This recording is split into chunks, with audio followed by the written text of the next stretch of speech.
একজন রাষ্ট্রপতি পদে থেকেও মিথ্যা কথা বলা যায়, স্বাভাবিক তো।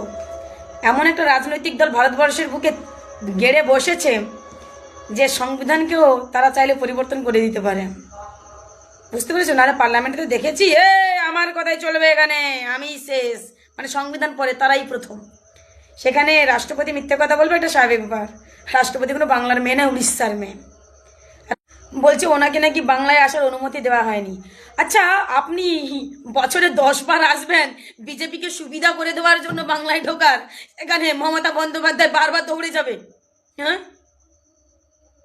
হ্যাঁ সেই তো, মমতা বন্দ্যোপাধ্যায়কে আপনি ছোট বোনের মতো ভালোবাসেন বলে আজকে একটা মেয়ে বাংলার মানুষের নাগরিকত্ব বাঁচানোর জন্য দিন রাত, আজকে 4 দিন হয়ে গেছে ওখানে বসে রয়েছে মেয়েটা, একাই আওয়াজ তুলছে, এসআইয়ের প্রতিবাদ করছে। 167 জন মারা গেছে, তারা কি তাহলে ফেক?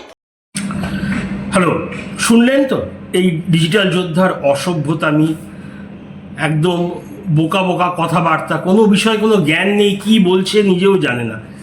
এর ভিডিও আগেও দেখেছি, চূড়ান্ত অসভ্য, চূড়ান্ত অশিক্ষিত।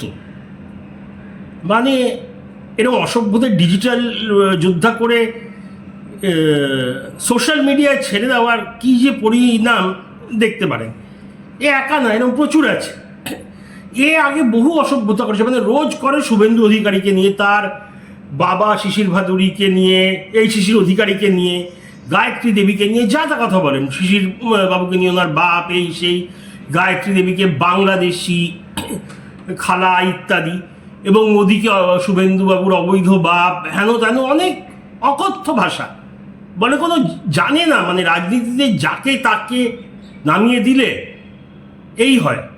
আর আজকে তো সব কিছু ছাড়িয়ে গেল, রাষ্ট্রপতি, মহামান্য রাষ্ট্রপতি, সবচেয়ে উঁচু পদে যিনি আছেন ভারতের সংবিধানে, তাকে মিথ্যেবাদী বললেন। আর এটা যে একটা ক্রিমিনাল অফেন্স, কেস হতে পারে এর বিরুদ্ধে।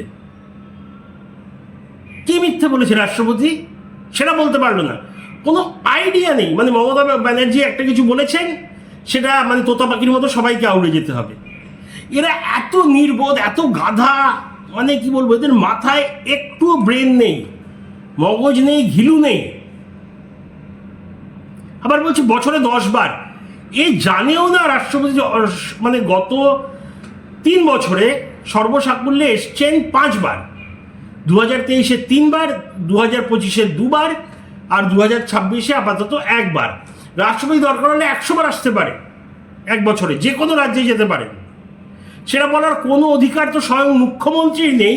আর এরা তো কোন ছাড়, নিজেদের সীমা জানে না, নিজেদের কতটা কি লঙ্ঘন করা উচিত, কতটা সীমা থাকা উচিত, কি বলা উচিত উচিত না জানে না।